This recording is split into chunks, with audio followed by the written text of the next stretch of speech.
শুভেন্দুবাবুকে বলি অনেক বেশি আপনি মানে ভাঙনে নেমেছেন। এই ভাঙনটার জায়গা থেকে একটু গড়ার দিকে মন দিন। আপনি এত ভাঙনে নেমেছেন যে আপনার দলই এখন ভঙ্গুর হয়ে যাচ্ছে, তারা একে অপরের বিরুদ্ধে লড়ছে। আবার শুধু তাই নয়, এটা প্রকাশ্যে চলে আসছে যে তারা পুলিশকেও আটকে দিচ্ছে। কতদিন আটকাবেন? কাকে আটকাবেন? কোথায় আটকাবেন? আটকানোর দিন তো একদিন শেষ হবে। তার থেকে এটা ভালো নয় যে যে পরিবর্তনটা মানুষ চেয়েছিল সেই পরিবর্তনটা তাদেরকে দিতে পারুক। আজকে অগ্নিমিত্রা পাল, তার গলা নরম হয়ে গেছে, কিন্তু গতকালই তিনি চেঁচিয়ে বলেছিলেন যে নাকি ফুটপাতে খিচুড়ি বানাক বা ফুটপাতে দুধ রান্না করুক, বাচ্চাকে দেওয়ার জন্য দুধ ফোটাক, তাতে ওনার কিছু যায় আসে না, কারণ ওনাকে তো রাস্তা খালি করতে হবে। এটাই কি একমাত্র উদ্দেশ্য হওয়া উচিত?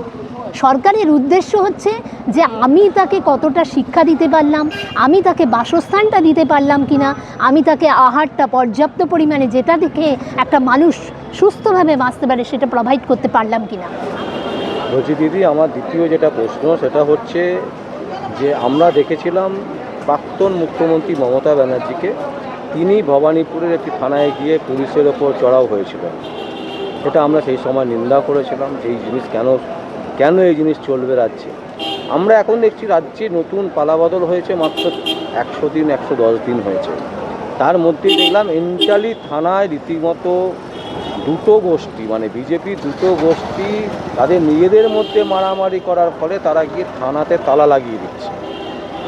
থানাতে কাজ হচ্ছে না, ঘন্টার পর ঘন্টা পুলিশেরা নিরস্ত হয়ে বসে আছে, পড়ে আছে, তারা কোনো কাজ করতে পারছে না। আবার অন্যদিকে দেখছি আজকে নারায়ণপুরের রীতিমতো একজন বিধায়ক পীযূষ কানাডিয়া, তিনি তার দলবল নিয়ে থানার সামনে ওসিকে যা তা নয় গালাগাল করছেন এবং আক্রমণ করছেন, রীতিমতো থানার পুলিশ অফিসারদেরকে শাসাচ্ছেন। মানে কি বলবেন, কি চলছে এটা? দেখুন, যেখানে মুখ্যমন্ত্রী মহাশয় পুলিশ মন্ত্রী, সেখানে তো সবার আগে এই উত্তরগুলো ওনার দেওয়া উচিত যে কেন এটা হচ্ছে। যে উনি পুলিশ মন্ত্রীর এগেনস্টে, মানে বিগত পুলিশ মন্ত্রীর এগেনস্টে অনেক রকম কমপ্লেন করেছিলেন, আজকে কিন্তু উনি নিজেই পুলিশ মন্ত্রী হয়ে সেই সমান চিত্র, একই চিত্র আবার ফুটে উঠছে ওনার রাজত্বের সময়, এবং সেখানে ওনার মুখ দিয়ে কোনো রকমই কোনো কথা নেই। তো এইখানে আমার প্রশ্নটা যে এখন উনি নিশ্চুপ কেন বলছেন না যে যেগুলো ঘটছে সেগুলো অন্যায় হচ্ছে? তো একদিকে আপনি যদি ভাবেন যে এটা হচ্ছে পুরোপুরি একটা যেন প্ল্যান মাফিক, যে আমার দেশের যে সমস্ত আইন কানুন, এগুলোর থেকে এটাই মনে হয় যে আমার দেশের মানুষ বা রাজ্যের মানুষ ধীরে ধীরে বোধহয় আর বিচার ব্যবস্থা পাবেন না, সেটা তৈরি করার জন্যই বোধহয় এই ধরনের প্রহসন হচ্ছে। কারণ প্রহসনগুলো একদিক হচ্ছে, যেমন ধরুন এন্টালি থানায় দুই গোষ্ঠীর মধ্যে ঝগড়া হলে অথচ তালা পড়লে এন্টালি থানাতে, তার মানে কি?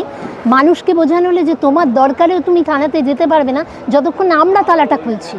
এটা একটা ইনডাইরেক্ট, মানে কি বলবো, ইনডাইরেক্টলি একটা বার্তা পৌঁছানো হলো, আর সেই বার্তাটা মানে ভয় দেখানো হলো।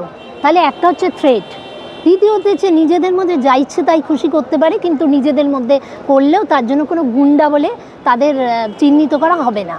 যদিও গুন্ডা আইন নীতিতে বলা হয়েছিল পুলিশের নাকি অনুমান হলেই তাকে গুন্ডা হিসেবে ধরা হবে, এবং তার নাকি বেল হবে না, মানে সহজে বেল হবে না, তাকে নাকি জেলে থাকতে হবে 1 বছর ধরে, মানে এরকম অনেক কথা। তো আমার কথা হচ্ছে যদি তাই হয় তাহলে ওনারা কেন বারবার নিজেদের ক্ষেত্রে আইনটাকে ধরছেন না?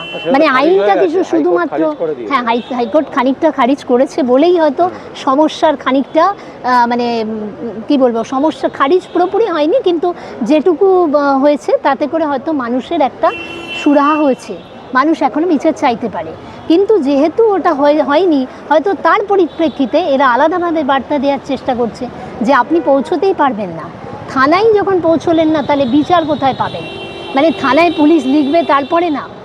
দ্বিতীয়ত আপনি যে ঘটনাটা আরও বললেন, ধরুন নারায়ণপুরে, সেখানে যদি দেখি তো কী আচরণ, মানে আজকে যদি 110 দিনে কেউ যদি তু গাড়িতে নেমে যায় একটা প্রশাসনের এগেনস্টে, হ্যাঁ, আর সেই প্রশাসনে যারা বসে আছেন যে সমস্ত পুলিশ কর্তারা, তারা যদি এখনও পুলিশ মন্ত্রীকে দিয়ে কোনো রকম ব্যবস্থা না নিয়ে থাকতে পারেন, কারণ প্রত্যেক ক্ষেত্রে আমি দেখছি এফআইআর হচ্ছে না, কাউকে ধরাও পড়ছে না, তো তার মানে কি তারাও পুরোপুরি হাতের পুতুল হয়ে বসে আছেন? তাহলে তারাও হাতের পুতুল হয়ে গেছেন এর মধ্যেই আমাদের পুলিশ মন্ত্রী। অথবা এই রাজ্যের সমস্ত বিধায়কদের, তাহলে আপনি, আমার কথা হচ্ছে সাধারণরা যাবে কোথায়? সাধারণদের কাছে যদি পুলিশের থানাই বন্ধ হয়ে যায়, তাহলে তো আপনার ম্যাটার লেখাই হবে না। আপনার যখনই আপনার যে সমস্ত প্রবলেম আপনি যখন জানাতেই পারছেন না, তখন তো সেটা কোর্ট অবধি পৌঁছচ্ছে না। তার মানে কোর্টের বিচার ব্যবস্থার উপরেও এটা একটা প্রহার। আমি শুধু এইখানে স্তব্ধ নই, আমার মনে হচ্ছে ভবিষ্যতে এদের একটা প্রকল্প হচ্ছে যে বিচার ব্যবস্থাটাকেও নাড়িয়ে দেওয়ার চেষ্টা। মানে যেহেতু বিচার ব্যবস্থা এখন মানে সম্পূর্ণভাবে আলাদা একটা স্তর, আলাদা একটা স্তম্ভ দেশের, এবং আমাদের সংবিধান অনুযায়ী যে আমাদের বিচার ব্যবস্থা কারো দ্বারা প্রভাবিত নয়, আমার মনে হচ্ছে এটা বারবার সেটা করারই আরও একটা চেষ্টা চলছে।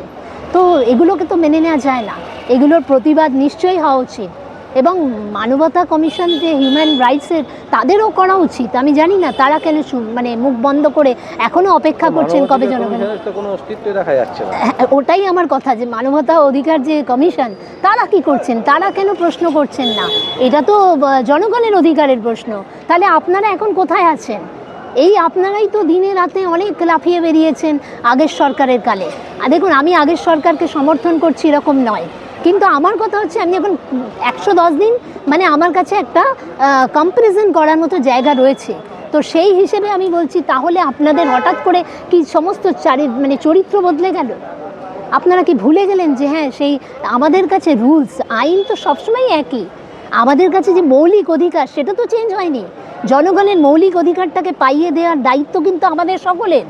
আমরা যেমন আইনজীবী হিসেবে দায়িত্ব নিতে চাই, তেমনি আমাদের যে সমস্ত আরও সমাজগতভাবে যাদেরকে এই জায়গাগুলো দেওয়া হয়েছে, তাদেরও উচিত সেই জায়গাগুলো নেওয়া।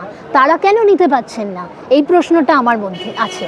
আর শুভেন্দুবাবুকে বলি, অনেক বেশি আপনি মানে ভাঙনে নেমেছেন। এই ভাঙনটার জায়গা থেকে একটু গড়ার দিকে মন দিন। আপনি এত ভাঙনে নেমেছেন যে আপনার দলই এখন ভঙ্গুর হয়ে যাচ্ছে, তারা একে অপরের বিরুদ্ধে লড়ছে। আবার শুধু তাই নয়, এটা প্রকাশ্যে চলে আসছে যে তারা পুলিশকেও আটকে দিচ্ছে।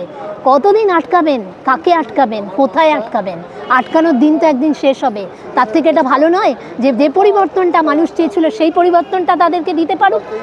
আজকে অগ্নিমিত্রা পাল, তার গলা নরম হয়ে গেছে, কিন্তু গতকালই তিনি চেঁচিয়ে বলেছিলেন যে নাকি ফুটপাতে খিচুড়ি বানাক বা ফুটপাতে দুধ রান্না করুক, বাচ্চাকে দেওয়ার জন্য দুধ ফোটাক, তাতে ওনার কিছু যায় আসে না, কারণ ওনাকে তো রাস্তা খালি করতে হবে। এটাই কি একমাত্র উদ্দেশ্য হওয়া উচিত? সরকারের উদ্দেশ্য হচ্ছে যে আমি তাকে কতটা শিক্ষা দিতে পারলাম, আমি তাকে বাসস্থানটা দিতে পারলাম কিনা, আমি তাকে আহারটা পর্যাপ্ত পরিমাণে, যেটা দেখে একটা মানুষ সুস্থভাবে বাঁচতে পারে, সেটা প্রোভাইড করতে পারলাম কিনা।